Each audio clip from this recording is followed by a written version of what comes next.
This is ChangeMakers with Katie Gore, finding the right solutions for the affordable housing community. This week's ChangeMaker is Emilio Salas, the Executive Director of the Los Angeles County Development Authority, where he oversees 600 full-time employees and an annual budget of $869 million. Emilio's team offers affordable housing development and preservation programs and administers both Section 8 Housing Choice Voucher and public housing programs. Emilio, welcome to the podcast. Thank you very much for having me. First, I'd love to hear how you ended up at the Los Angeles County Development Authority.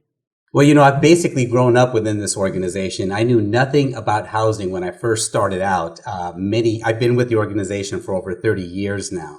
When I joined with our public housing division and really was drawn to the work. I didn't know that programs like this existed. So I basically learned everything I could, and I've worked my way up and basically worked through every division within this organization, from public housing to Section 8 to affordable housing administration, and now to my current role.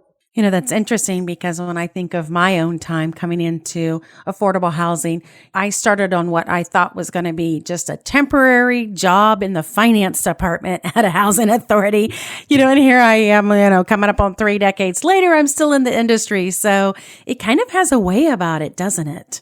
Absolutely. I mean, it's a program that once you really start getting involved, you see the difference that you make not only in individual families' lives, but really within the community. And you are being very humble, as you have also served for the United States Army as a military intelligence specialist overseas. And I definitely thank you for your service. I'm sure this has been a unique interaction between the two. How has that experience helped mold you where you are now? One of the things that you learn in the military is that you have to be unbelievably flexible. Although you may have a specific function or job duty, you may be called upon to do anything and everything at any given time. So that certainly helped to prepare me for this particular role where you have a ton of things that can come at you, some of which, you start your day thinking you're going to do something, and from out of the clear blue sky, an emergency arises or something that you weren't necessarily expecting. So I think, that really prepared me to be able to pivot and to be able to do so without panicking. Well, and having to learn how to deal with the unexpected, that's just daily work when it comes to people and property management and federal funding and, congestion of, programs. So that is a great piece for you to bring in. And speaking of your area, another area that you have tackled is the California Association of Housing Authorities and, nationally, the NARO Association. So how are you embedding Los Angeles's issues within both of those industry groups? They both serve a very unique purpose. So with the national organization, I've been able to serve on the National Housing Committee.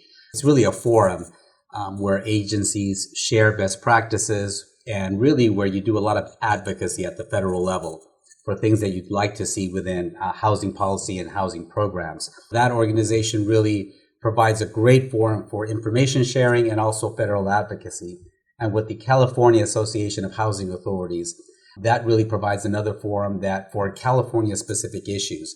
The vast majority of PHAs within that association are located in high-cost areas. Just about any area in California is a high-cost area.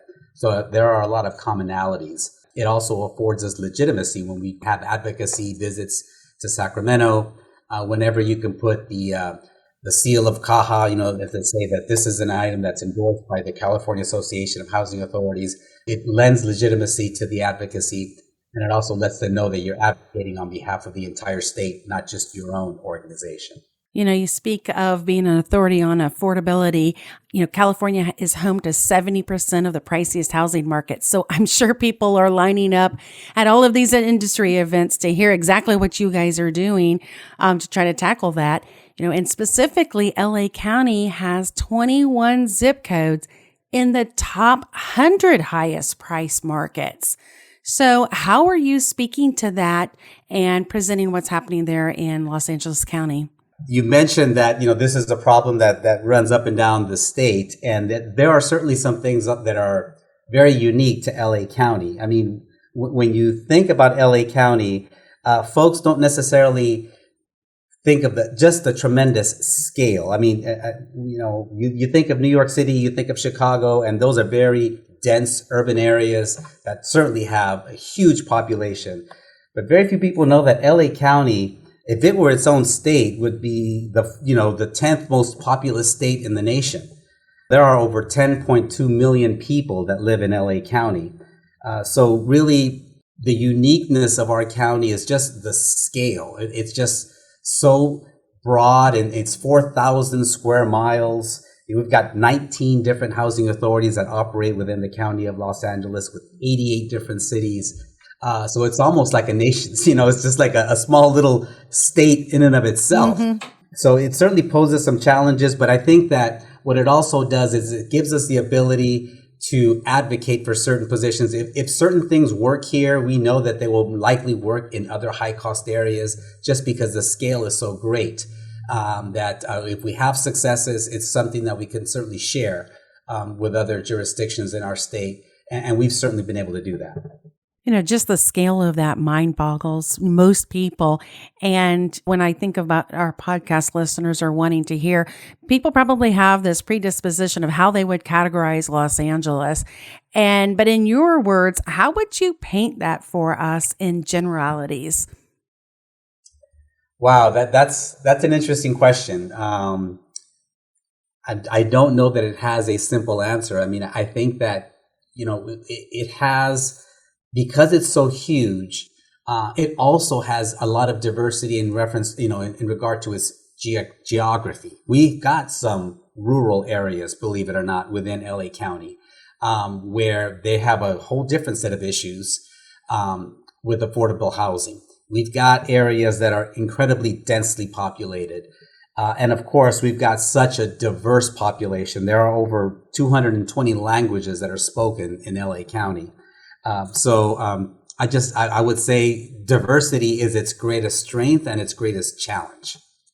Those are really good ones, because I don't think that people would have even, answered that question right if you had asked somebody, is there rural housing in Los Angeles County? I mean, most people are going to say no.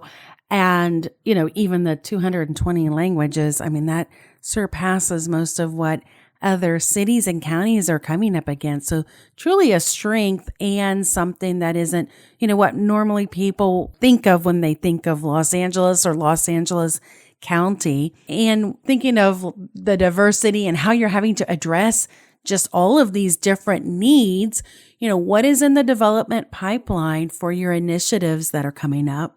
Well, right now, we're still very much in emergency response mode, as I'm sure many housing authorities across the country are. We've learned a lot of lessons with the initial rounds of federal dollars that came through, and are now deploying the funds that we received under the American Rescue Plan. But that right now is our number one priority. We have quickly pivoted to be an emergency response agency. It's one of the things that's been one of my biggest challenges during this entire period, is really trying to change and making the changes necessary in the time that they need to be made, so that you can be responsive to what is happening on the ground. We've had to deploy no less than 12 different emergency relief programs, not only specific to rent relief, but also we are the county's economic development arm as well. So we've deployed a number of small business emergency relief programs. We just launched one a week ago for commercial rent relief for those businesses that have not been able to pay the rent on their, on their commercial sites. So it's been my biggest challenge, in trying to align the resources that are necessary to deploy that. And in many instances, creating programs from scratch, right, that don't exist, and doing so in a way that is responsive to the needs of the community, while you're also trying to maintain integrity and preventing fraud. So those are all huge challenges that we've come across, that we've gotten very adept at doing that, but it was a bumpy road initially. Speaking of those 12 emergency relief programs, about how much in money, I mean, how are you putting on the street there?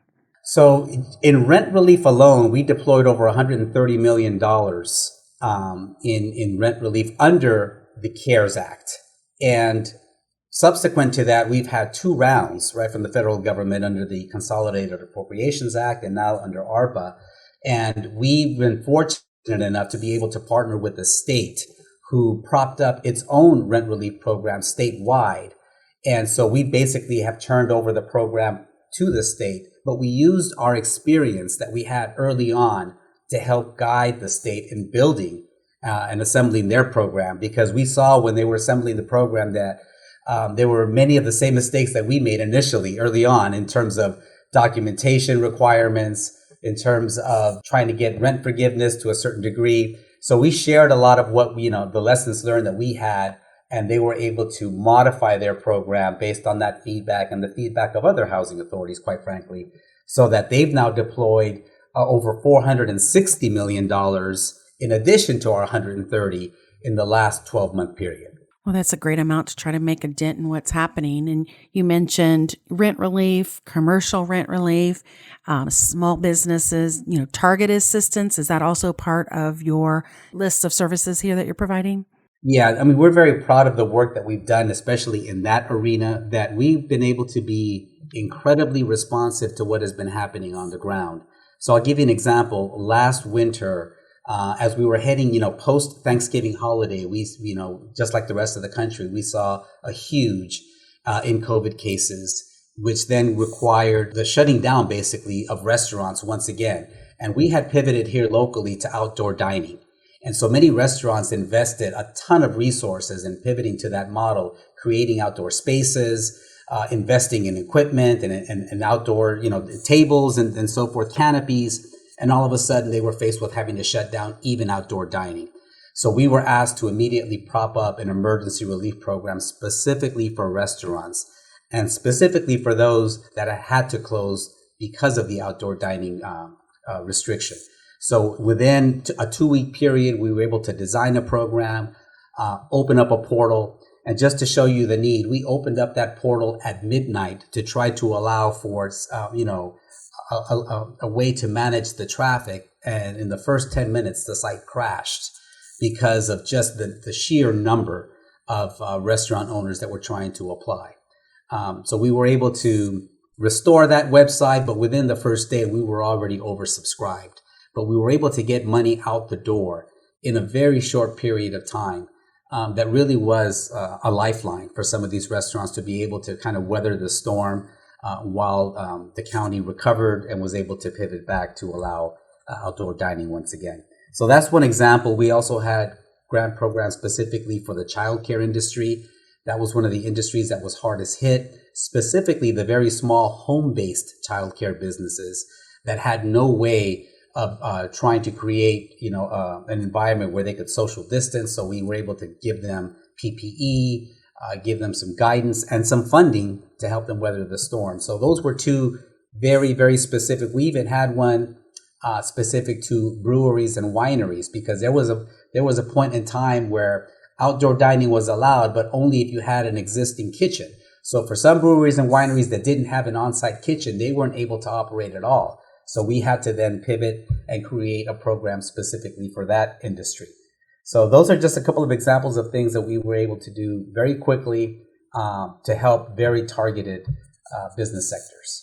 So the pandemic has obviously changed your mission out of necessity and just bolstering economic development and trying to, address the needs, emergency needs related to rent, but then also, your community needs and trying to make, a whole group of businesses, not flounder really and be able to survive this time. Have you seen that now come into your mission differently? Or I guess I'm wondering, has this just fueled the drive for you to create and preserve more affordable housing? I mean, how are those two working together? That's a very good question. I mean, it certainly, we were already facing a major crisis here locally with affordable housing before the pandemic. And this really just brought that to the forefront. We were scrambling to try to figure out a way to prevent additional households from becoming homeless. We are already the capital of the United States in terms of unsheltered individuals and households experiencing homelessness. And we knew that this was only going to put a strain on that system even more. So we really tried to do everything that we could on the prevention side. So locally, there were, in addition to the federal and state eviction moratoriums, there were some local eviction moratoriums that were put in place that were a lot more stringent. But we really tried to do everything that we could to identify those households that were the most vulnerable. So early on with CARES, for example, we were very intentional in making sure that that rent relief went directly to those communities that had the highest impact of COVID. So locally, there were some communities that had 5 to 6 times the number of COVID positive cases than other communities. And these were predominantly communities of color, predominantly blue-collar communities where many of them were essential workers. They were grocery store workers. They were people that had no option to work from home. So they, during the pandemic, had to show up to work in areas that, quite frankly, exposed them to COVID.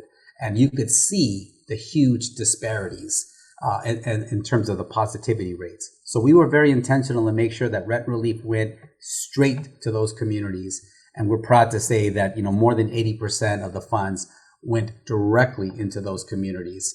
But we know that we have our work cut out for us as we begin to recover, to make sure that as these eviction moratoriums are lifted, that those households have a way of staying stably housed.